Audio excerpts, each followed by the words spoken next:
about some change? In my last painting, I worked on an industrial landscape scene portraying this old, abandoned power station using colored graphite pencils. In today's video, I'm shifting to a completely different subject, botanical art painted with gouache. Hi, I'm Leah, I'm a visual artist, and today I'm showing how a shift in subject and art material can bring fresh energy to my process. I've been working on a project called Snippets from Europe for the past 5 months now, and I've spent a lot of time on the last piece, a diptych of the Three Chimneys Power Station in Barcelona. I did sketchbook studies and created different versions of that work. Although I love it, I was really excited to join an online gouache workshop by Catarina Chur, where the subject was botanical art. I love botanical art, regardless of the medium, and I've been really interested in working with gouache and other materials I don't use so often.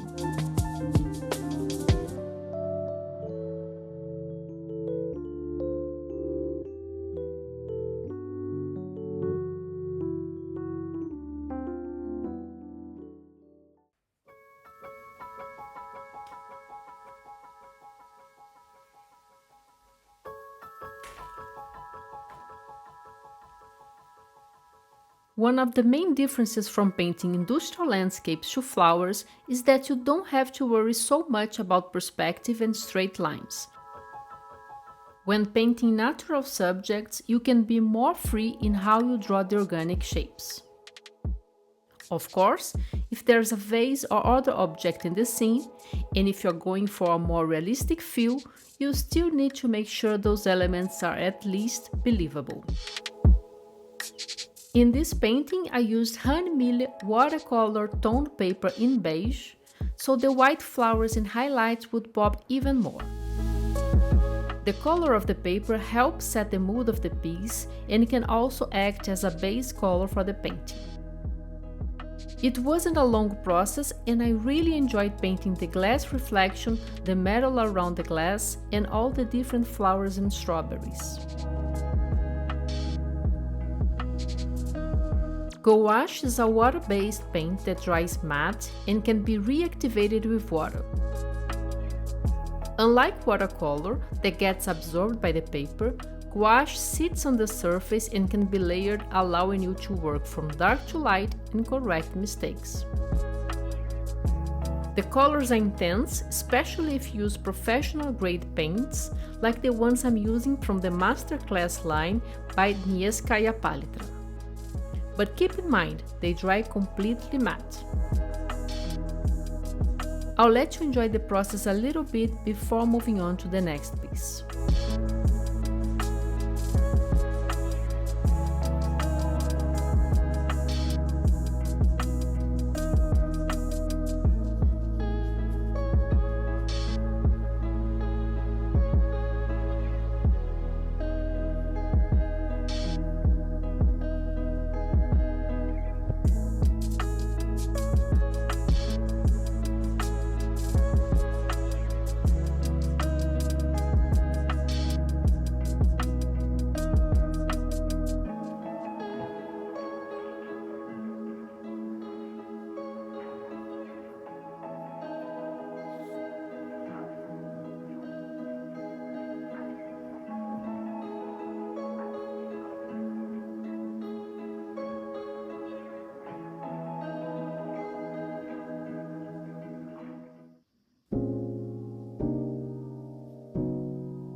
For this next piece, I prepared a base using acrylic gesso mixed with tempera to create a bluish gray color on white paper.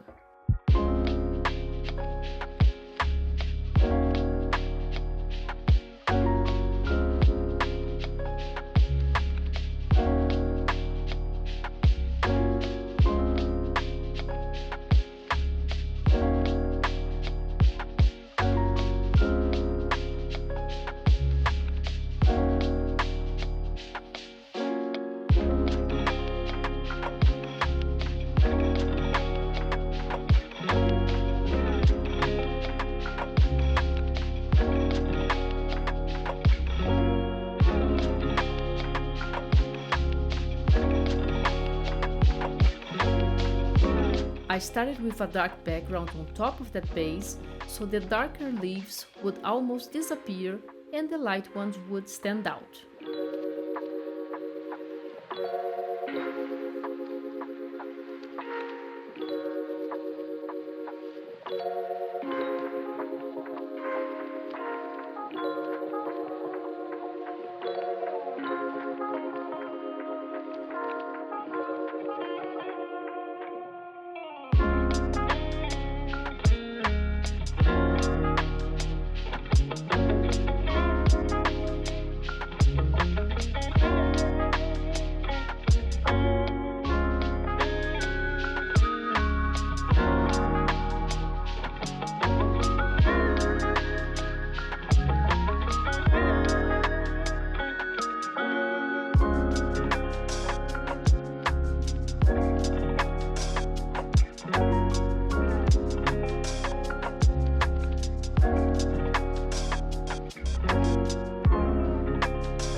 For the flowers, I used gestural brush strokes and tried not to overpaint. The reference photos were provided by Catarina, and this one was of a dahlia with fine lines on the petals.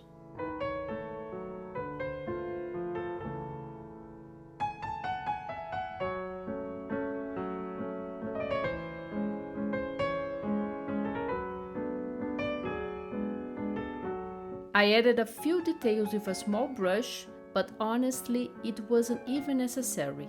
It already looked like a dahlia.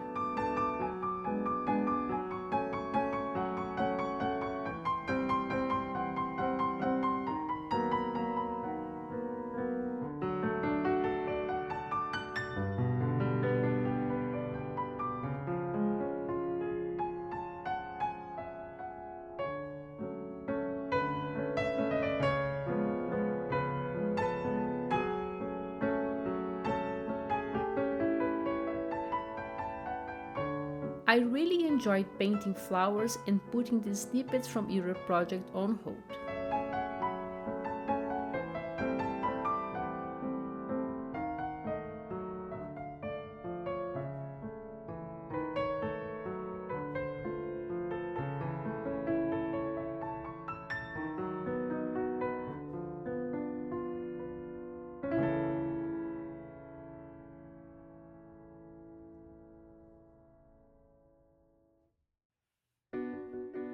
In the next video, I'll start a new project based on the Snippets called Matera.